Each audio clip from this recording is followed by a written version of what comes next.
Hello बच्चे party. तो आज हम पढ़ेंगे एक ब्रांड न्यू चैप्टर जिसका नाम है द लिविंग वर्ल्ड। और इसमें हम बेसिकली पढ़ने वाले हैं कि लिविंग हम किस बेस पे बोलते हैं। एक किसी भी चीज़ को एक्सटर्नली देखकर हम किस बेसिस पे बोलते हैं कि हाँ वो लिविंग है। लिविंग बीइंग होने के कौन से डिफाइनिंग फीचर्स होते हैं जो एक लिविंग थिंग को एक नॉन लिविंग थिंग से अलग करते हैं, ये सारी चीज़ें देखेंगे।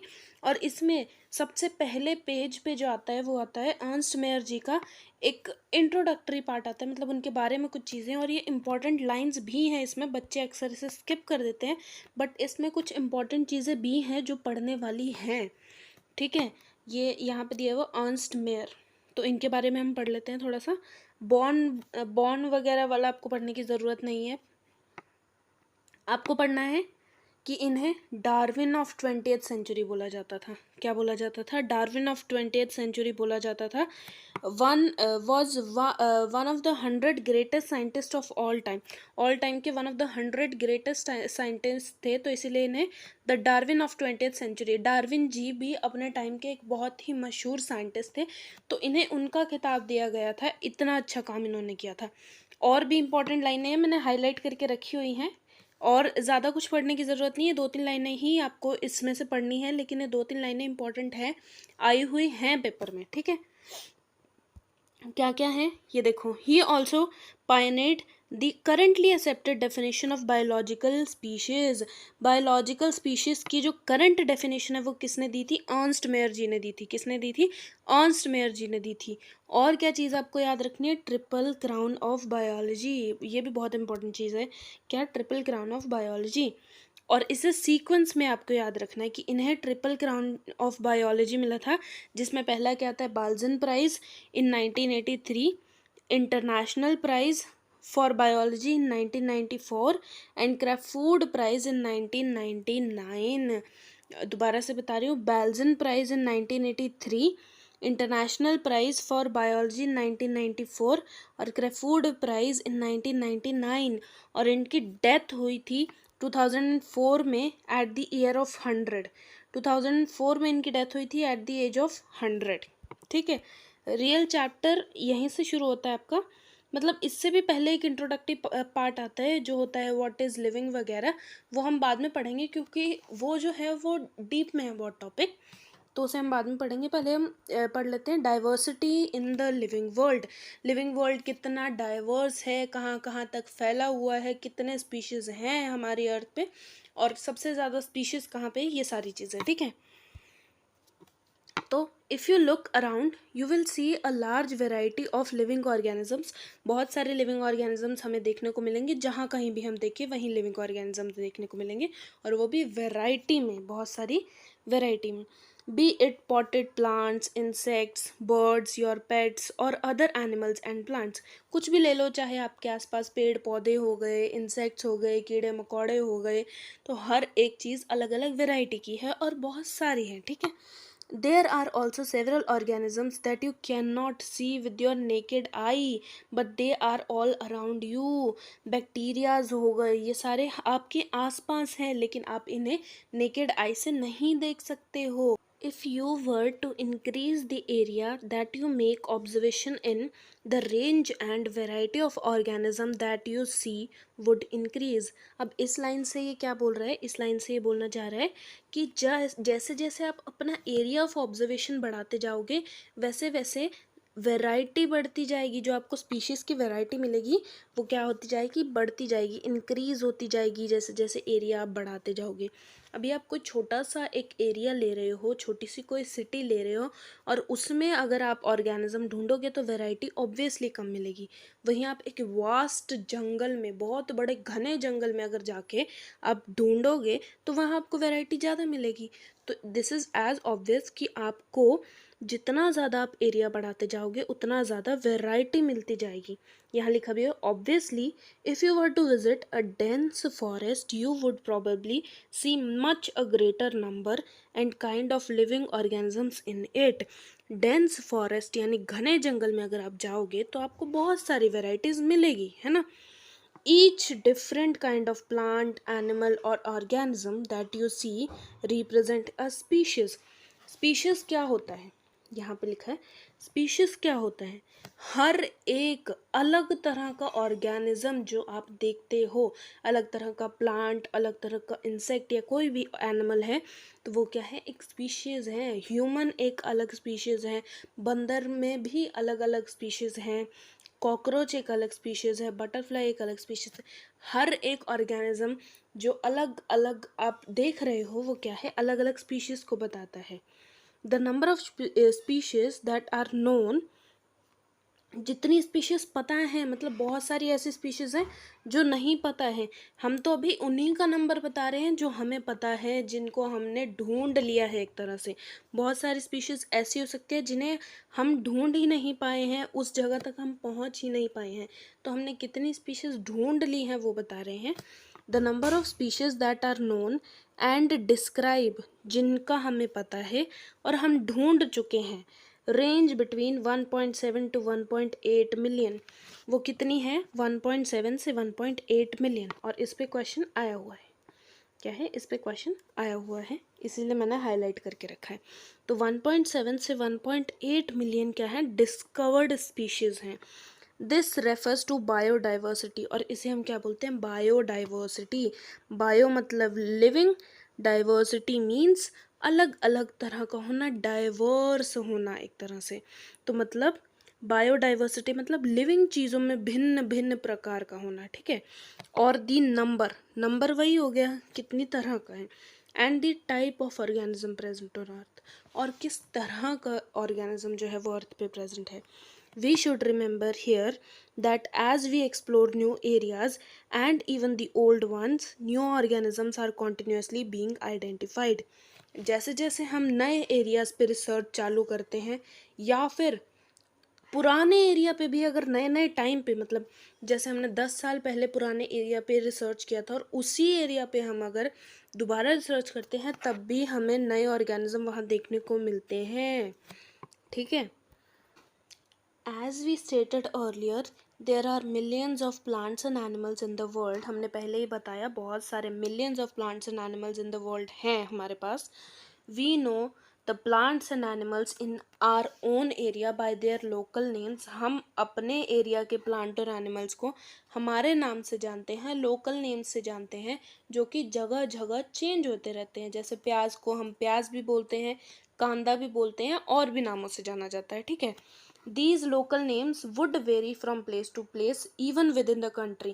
हम दूसरे कंट्री की भी बात नहीं कर रहे हैं, हमारी खुद की एक ही कंट्री में अलग अलग जगह पे इसका अलग अलग नाम हो सकता है, ठीक है। तो इससे तो प्रॉब्लम हो जाएगी, कंफ्यूजन हो जाएगी लोगों को।